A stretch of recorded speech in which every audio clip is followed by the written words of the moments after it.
বিভাজ্যতা শিখব, অর্থাৎ মৌলিক সংখ্যা 2, 3, 5, 7, 11, 13, 17 এই সংখ্যাগুলো দিয়ে কোনো একটা সংখ্যা ভাগ যাবে কিনা কীভাবে বুঝবো।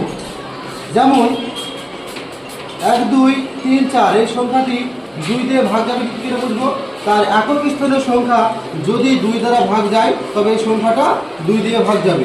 অতএব এই সংখ্যাটা 2 দ্বারা ভাগ করা যাবে।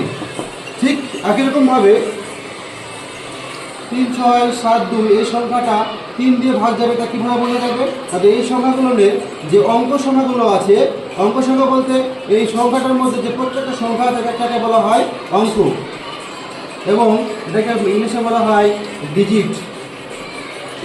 এবার এই সংখ্যাগুলো 3 দিয়ে ভাগ যাবে কীভাবে বোঝা যাবে।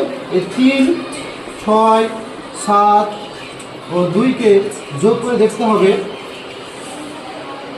3, 3, 9 আর 9, 18। এই 18 সংখ্যাটা যদি 3 দ্বারা ভাগ যায় তাহলে বলবো যে আমার এই সংখ্যাটা 3 দিয়ে ভাগ যাবে। অর্থাৎ এখানে 18 সংখ্যাটা 3 দিয়ে ভাগ যাচ্ছে, তাই বলা যাবে 3672 এটা 3 দ্বারা বিভাজ্য। নেক্সট